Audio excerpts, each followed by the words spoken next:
दोस्तों आज के इस वीडियो में हम बात करेंगे खीरे की सफल वैज्ञानिक खेती के बारे में। दोस्तों काफ़ी किसान भाई ऐसे हैं जो लगातार और हर साल खीरे की खेती करते हैं, हर सीजन में खीरे की बुआई करते हैं और लगातार वो बाज़ार में उनका जो खीरा है वो जाता रहता है और लगातार उनको काफ़ी अच्छे खासे मंडी भाव भी मिलते रहते हैं, अच्छा खासा उत्पादन भी मिलता है और काफ़ी तगड़ा मुनाफा खीरे की फसल से वो किसान भाई लेते हैं।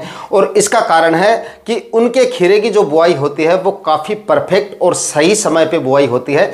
इस वजह से खीरे के जो मंडी भाव होते हैं वो उनको काफ़ी शानदार मिलते हैं। अगर किसी भी फसल की बुआई अगर हम सही समय पे करते हैं, मार्केट को ध्यान में रखकर अगर बुआई करते हैं उस फसल की, तो उस फसल से हमें काफ़ी अच्छे खासे मंडी भाव मिलने की उम्मीद रहती है। और दोस्तों साल के 1-2 महीनों को छोड़कर 12 महीने खीरे की जो मंडी भाव होते हैं वो काफ़ी अच्छे खासे बने रहते हैं, क्योंकि इसकी जो डिमांड होती है वो 12 महीने में अच्छी खासी देखी जाती है। मंडियों में जितनी इसकी आवक होती है उससे ज़्यादा इसकी डिमांड देखी जाती है, क्योंकि हर सीजन में इसकी डिमांड बराबर बनी रहती है। इसलिए अच्छे खासे मंडी भाव 1-2 महीनों को छोड़कर अच्छे खासे मंडी भाव इसके बने रहते हैं। और इसकी बुआई जो होती है वो भी 12 महीने होती है, 1-2 महीनों को छोड़कर। अप्रैल और मई माह को अगर छोड़ा जाए तो बाकी किसी भी महीने में आप इसकी बुआई कर सकते हैं। लेकिन अगर आप इसकी बुआई एकदम सही समय पे करते हैं तो आपको इसके मंडी भाव सबसे ज़्यादा मिलने की उम्मीद रहती है और सबसे ज़्यादा इसका उत्पादन मिलने की उम्मीद रहती है। तो दोस्तों आज के इस वीडियो में आपको खीरे की फसल के बारे में कंप्लीट जानकारियां मिलने वाली हैं कि कौन से समय पर खीरे की बुआई करने पर आपको सबसे ज़्यादा मंडी भाव मिल सकते हैं, खीरे की टॉप वैरायटियां कौन सी है, किस तरह से आपको खीरे की बुआई करनी है। कंप्लीट जानकारियां A to Z जानकारियां खीरे की फसल के बारे में आपके साथ शेयर करूंगा, इसलिए वीडियो पे लास्ट तक बने रहना। और वीडियो अगर पसंद आए तो वीडियो को लाइक जरूर कर दीजिएगा। चैनल पे नए हैं या सब्सक्राइब नहीं किया है तो चैनल को भी सब्सक्राइब कर लीजिए और साथ में बेल आइकन प्रेस करना ना भूलें, ताकि समय समय पे आपको खेतीबाड़ी से रिलेटेड वीडियोज मिलते रहे। नमस्कार दोस्तों, मेरा नाम है सुरेश और आप देख रहे हैं खेत किसान झुंझुनू। तो दोस्तों सबसे पहले तो हम बात कर लेते हैं कि खीरे की खेती करने का सही समय कौन सा है। देखिए ये इस वीडियो का सबसे इंपॉर्टेंट पार्ट है, क्योंकि सही समय पर अगर आप खीरे की बुआई नहीं करेंगे तो आपको उतने अच्छे मंडी भाव नहीं मिलेंगे जितने अच्छे आपको मिलने चाहिए। जो समय मैं आपको बता रहा हूं उस समय पर अगर आप खीरे की बुआई करेंगे तो शुरुआत से पहले ही दिन से आपको सबसे ज्यादा मंडी भाव मिलने शुरू हो जाएंगे। तो देखिए दोस्तों, वैसे तो आप खीरे की बुआई 12 महीने में कभी भी कर सकते हैं, जैसा कि वीडियो में शुरू में ही मैंने आपको बता दिया था। 12 महीने में 1-2 महीनों को छोड़कर कभी भी इसकी बुआई की जा सकती है, यानी कि अप्रैल और मई माह को छोड़कर कभी भी आप इसकी बुआई कर सकते हैं। लेकिन सबसे ज्यादा मंडी भाव लेने के लिए और सबसे ज्यादा उत्पादन लेने के लिए, यानी कि सबसे ज्यादा अगर आपको इसके मंडी भाव लेने हैं तो इसकी बुआई आपको कौन से महीने की कितनी तारीख तक कर देनी चाहिए। तो देखिए अभी सितंबर का महीना चल रहा है और सितंबर से ही हम शुरुआत कर लेते हैं। सितंबर और अक्टूबर माह में अगर आप इसकी खेती करते हैं तो हो सकता है उत्पादन आपको थोड़े दिनों के लिए मिले या थोड़ा सा कम मिले, लेकिन जो मंडी भाव है इसके वो इस समय पर लगाए गए खीरे के सबसे ज्यादा आपको मिल सकते हैं। अगर आप इसकी खेती सितंबर माह में, पूरे सितंबर माह में कभी भी कर सकते हैं। अगर सितंबर में आप इसकी बुआई करते हैं तो आप इसको, इसके जो मंडी भाव हैं वो काफी अच्छे खासे मिल सकते हैं। और उसके बाद में अक्टूबर माह में भी खीरा अगर आप लगा लेते हैं तब भी आपको इसके मंडी भाव काफ़ी अच्छे खासे मिल सकते हैं, क्योंकि जिस समय पे आपका खीरा हार्वेस्टिंग पे आएगा उस समय पे गर्मियों में या बरसात के दिनों में जो खीरा किसान भाइयों ने लगा रखा है वो आना मार्केट में बंद हो जाएगा और आपको इसके मंडी भाव काफ़ी अच्छे खासे मिल सकते हैं उस समय पे। लेकिन सितंबर और अक्टूबर माह में आप खीरे की बुआई करते हैं तो आपको इसका उत्पादन लंबे समय तक तभी मिलेगा जब आप जो है दिसंबर माह तक खीरे की जो है लो टनल से कवर करेंगे, या सर्दियों से इसको आपको बचाना पड़ेगा। लो टनल भी थोड़ा हाइट पे आपको लगाना पड़ेगा, तब भी लंबे समय तक आपको इसका उत्पादन मिलेगा। तो सितंबर और अक्टूबर के पहले सप्ताह तक भी अगर आप इसकी बुआई कर देते हैं तब भी आपको उत्पादन तो अच्छा खासा मिल जाता है, लेकिन लंबे समय तक नहीं मिल पाता है, क्योंकि बाद में पाले वगैरह मार जाते हैं। तो पाले वगैरह से और सर्दियों से बचाने के लिए आपको थोड़े जुगाड़ करने पड़ेंगे, बाकी मंडी भाव काफ़ी अच्छे आपको मिल सकते हैं। उसके बाद की बात की जाए तो नवंबर और दिसंबर माह में आप अगेती खीरे की बुआई कर सकते हैं गर्मियों के लिए। नवंबर और दिसंबर में अगर आप खीरे की बुआई कर देते हैं तब भी आपको सबसे ज्यादा मंडी भाव मिल सकते हैं। फरवरी में इसके काफी अच्छे खासे मंडी भाव रहते हैं और उस समय पे फरवरी मार्च माह में शादी ब्याह के सीजन भी शुरू हो जाते हैं, इसलिए उस समय भी आपको काफी अच्छे खासे मंडी भाव रहते हैं। जिस समय शादी ब्याह का सीजन होता है उस समय पे इसके मंडी भाव जो होते हैं वो काफी अच्छे खासे होते हैं। तो सितंबर में अगर आपने इसकी बुआई कर दी तो दीपावली के आसपास या दीपावली के बाद में भी जो शादी ब्याह के सीजन है वो शुरू हो जाती है, इसलिए उस समय भी सबसे ज्यादा इसके मंडी भाव देखे जाते हैं। इसलिए सितंबर और अक्टूबर में भी आप इसकी बुआई कर सकते हैं और नवंबर और दिसंबर में भी क्रॉप कवर की सहायता से आप इसकी खेती कर सकते हैं। और उसके बाद में फरवरी और मार्च और अप्रैल माह, इन तीनों महीनों में सबसे ज्यादा आपको इसके मंडी भाव मिल सकते हैं। फरवरी और मार्च महीने में भी तो आपको सबसे ज्यादा मंडी भाव मिलेंगे और उसके बाद में पूरी गर्मियों में इसके मंडी भाव आपको मिलते रहते हैं। और उसके बाद में जनवरी में भी आप इसकी बुआई कर सकते हैं और फरवरी माह में भी आप इसकी खेती आसानी से कर सकते हैं। अगर फरवरी में आप खीरा लगाते हैं तब भी आपको सबसे ज्यादा मंडी भाव मिल सकते हैं, क्योंकि फरवरी में आप खीरे की बुआई करेंगे तो जिस समय पे आपका खीरा मार्केट में जाएगा उस समय पर जो अगेती खीरे की फसल है वो भी मार्केट में आनी बंद हो जाती है। इसलिए फरवरी वाले खीरे के भी आपको काफी अच्छे खासे मंडी भाव मिल सकते हैं। और उसके बाद में जून, जुलाई और अगस्त माह में फिर से आप खीरे की बुआई कर सकते हैं। कहने का मतलब है 12 महीने में कभी भी आप खीरे की बुआई कर सकते हैं। लेकिन सितंबर अक्टूबर में लगाया गया खीरा, नवंबर दिसंबर में लगाया गया खीरा और फरवरी माह में लगाया गया खीरा आपको सबसे ज्यादा मंडी भाव देके जा सकता है। तो दोस्तों, अगर फिलहाल आपके पास जमीन खाली पड़ी है और सब्जियां लगाने की आप सोच रहे हैं तो फिलहाल जो है बिल्कुल सही समय है, अभी आप खीरे की बुआई कर सकते हैं।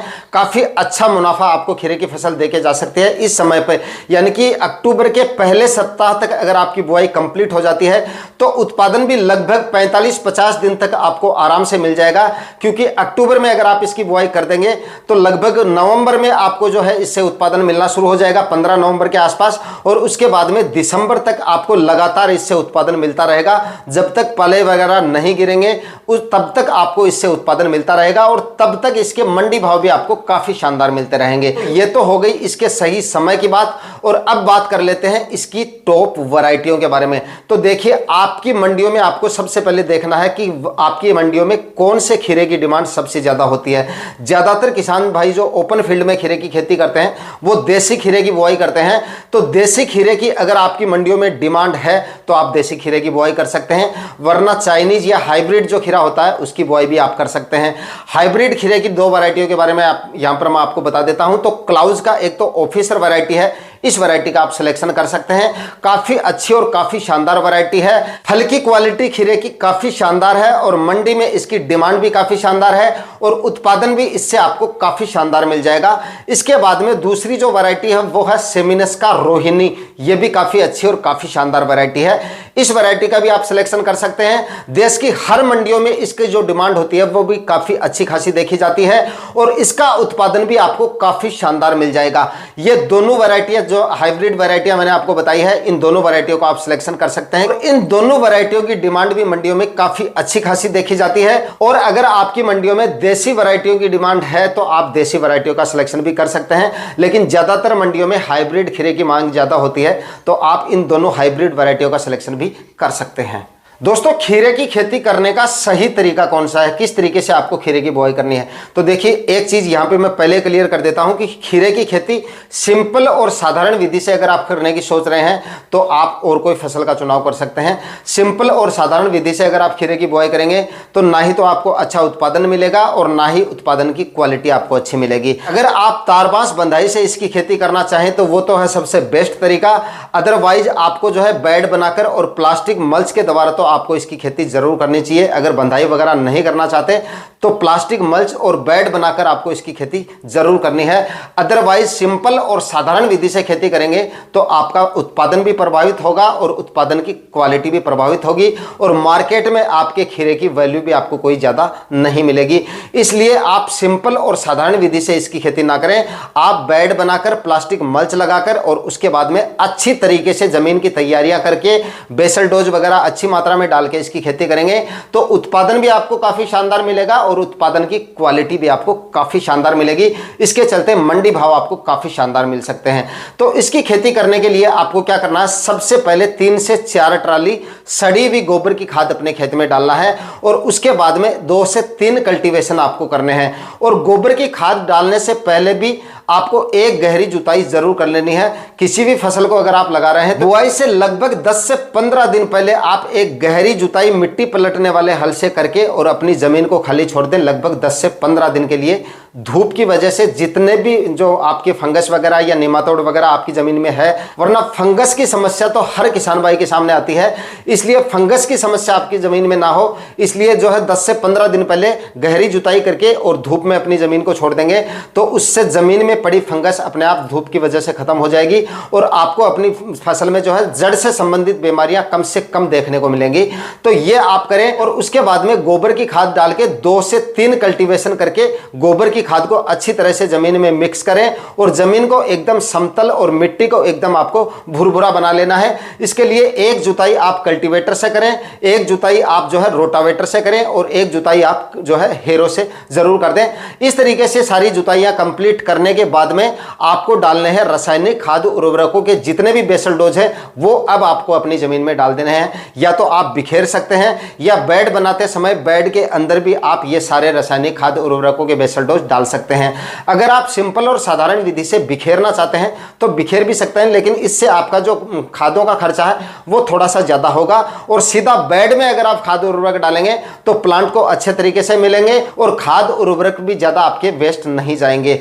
तो इसके लिए आपको लेना क्या है, 40 से 50 केजी तो यहां पर आपको जो है डीएपी काम में लेनी है और 25 केजी आपको यहां पर एमओपी पोटास लेना है और 20 से 25 केजी यूरिया खाद आपको काम में लेनी है और 50 से 60 केजी आप एसएसपी जरूर काम में ले लें और चाहे तो 5 केजी प्रति एकड़ के हिसाब से जिंक भी आप जरूर ऐड कर लें और इन सारे खाद उर्वरकों को मिक्स करके और अपने 1 एकड़ के प्लॉट में आप डाल सकते हैं। यानी ये जो खाद उर्वरक मैंने आपको बताया है ये 1 एकड़ के हिसाब से डोज बताया मैंने, ये 1 एकड़ प्लॉट में आप पूरी बराबर मात्रा में बिखेर के या बेड बनाते समय बेड में आप डालें और उसके बाद में बेड राइजर या बेड मेकर की सहायता से आप बेड प्रिपरेशन का कार्य कंप्लीट करें। खीरे की फसल के लिए बेड से बेड की दूरी आपको 5 से 6 फीट रखनी है, अदरवाइज 5 फीट आप रख सकते हैं क्योंकि बेलों की साइज इसमें ज्यादा नहीं होती है, इसलिए 5-5 फीट की दूरी पे आप बेड बना लीजिए। ज्यादा स्पेस देने की जरूरत नहीं पड़ेगी क्योंकि लौकी और तोरई वगैरह की तरह इसकी जो प्लांट जो होते हैं इतने हैवी नहीं होते हैं। तो आप 5-5 फीट की दूरी पे बेड बना लीजिए और उसके बाद में 25 या 21 माइक्रोन की प्लास्टिक मल्च आप डाल दीजिए। 25 माइक्रोन की प्लास्टिक मल्च डालें और उसमें 1-1 फीट की दूरी पे आप जो है प्लांटेशन करें। जिगजैग होल आपको इसमें लेने की जरूरत नहीं है, सीधी लाइन में ही आप जो है प्लांटेशन कर सकते हैं, लेकिन प्लांट से प्लांट की जो दूरी है वो आपको 1-1 फीट रखनी है, 1 फीट से ज्यादा आपको नहीं रखनी है। और जो बेड से बेड की जो दूरी बताई है मैंने वो 5 फीट ऑलरेडी बता दी है, इसलिए स्पेस आपका काफी अच्छे तरीके से मेंटेन हो जाएगा अगर आप 1-1 फीट की दूरी पे भी प्लांटेशन करते हैं। और दोस्तों प्लास्टिक मल्च बिछाने के बाद में बारी आती है सीड शोविंग। तो अच्छी वैरायटियों का सिलेक्शन करके उसके बाद में आप सीड शोविंग कर सकते हैं। वैरायटियों के बारे में मैंने आपको बता दिया है, बाकी आप अपने एरिया में और अपनी मंडियों में डिमांड के हिसाब से वैरायटियों का सिलेक्शन कर सकते हैं। काफी किसान भाई कमेंट करके पूछते भी रहते हैं, ये टॉपिक भी यहाँ पर मैं क्लियर कर देता हूँ। काफी किसान भाई जो नए हैं या पहली बार सब्जियों की खेती करते हैं वो पूछते रहते हैं कि भाई हमें जो बीजों की बुआई है वो सिंचाई करने के बाद में करनी है या पहले बीजों की बुआई करके उसके बाद में सिंचाई करनी चाहिए। तो देखिए दोनों ऑप्शन आपके पास हैं, दोनों विधि से आप ये कर सकते हैं, कोई दिक्कत नहीं है। लेकिन सबसे ज्यादा अच्छा मैं ये मानता हूं कि सूखी मिट्टी या जैसी भी मिट्टी आपने बेड बनाते समय तैयार की है, यानी कि भुरभुरी मिट्टी जो होगी आपकी, उसमें सबसे पहले आप बीजों की बुआई करें और उसके बाद में ड्रिप इरिगेशन की सहायता से आप जो है सिंचाई करें।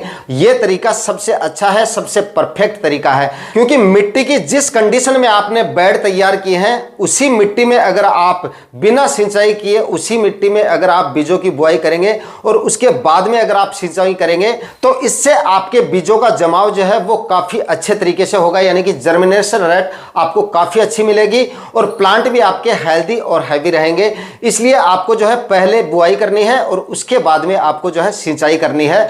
इससे आपको ध्यान जो है वो थोड़ा सा ये रखना है, सूखी मिट्टी में बीजों की बुआई करते समय किसान भाई से क्या गलती होती है, बीज जो है वो थोड़ी ज्यादा ज़्यादा गहराई में चले जाते हैं। तो ये आपको थोड़ा सा ध्यान जरूर देना है, ज़्यादा गहराई में आपको बीजों को नहीं डालना है, एकदम हल्के हाथ से बुआई करके और उसके बाद में आप सिंचाई करें। और अगर पहले सिंचाई करते हैं और उसके बाद में अगर आप बीजों की बुआई करते हैं तो जर्मिनेशन रेट आपकी थोड़ी बहुत डाउन रह सकती है और शुरुआत में ही आपको हल्का फुल्का फंगस वगैरह का दिक्कत भी देखने को मिल सकता है अगर आप ऐसा करते हैं। लेकिन सूखी मिट्टी में अगर आप प्लांटेशन करेंगे या फिर सूखी मिट्टी में अगर आप बीजों की बुआई करेंगे तो यह तरीका सबसे अच्छा है। इस तरीके से आप कर सकते हैं। और बीजों का अंकुरण होने के बाद में 4 से 5 दिन बाद में आपको पहला ड्रेंचिंग करना है। पहले ड्रेंचिंग में आपको लेना है कार्बेंडाजिम और मेनकोजेब 12 और 63% में। इसके लिए आप यूपीएल का साफ फंगिसाइड इस्तेमाल कर सकते हैं। 500 ग्राम प्रति एकड़ के हिसाब से हर प्लांट को पिलाएं, यानी ड्रेंचिंग विधि से आप हर प्लांट को दें। 1 एकड़ के हिसाब से मैंने बताया 500 ग्राम प्रति एकड़ के हिसाब से आप जो है पहला ड्रेंचिंग करें। और उसके बाद में 2 या 3 दिन बाद में आप ह्यूमिक एसिड जरूर चला दें ड्रिप इरिगेशन की सहायता से। अदरवाइज अगर आप ह्यूमिक एसिड का भी अगर आप ड्रेंचिंग करेंगे तो वो ज्यादा सही रहेगा। 400 ग्राम प्रति एकड़ के हिसाब से ये 2 ड्रेंचिंग आपको जरूर कर देने हैं। दोस्तों फाइनली अगर बताए गए तरीके से और बताए गए समय पर बताई गई वैरायटियों का सिलेक्शन करके अगर आप सही तरीके से खीरे की खेती करते हैं तो आने वाले दिनों में खीरा आपको काफी अच्छा प्रॉफिट देके जा सकता है, काफी अच्छे मंडी भाव मिल जाएंगे और काफी अच्छा उत्पादन आपको खीरे की फसल से मिल जाएगा। तो आज के वीडियो में इतना ही। वीडियो अगर पसंद आए तो वीडियो को लाइक शेयर जरूर कीजिएगा। चैनल पे नए हैं तो सब्सक्राइब कर लीजिएगा, साथ में नोटिफिकेशन बेल को ऑन कर दीजिएगा। मिलते हैं किसी और वीडियो में नए टॉपिक के साथ, तब तक के लिए जय हिंद, जय किसान।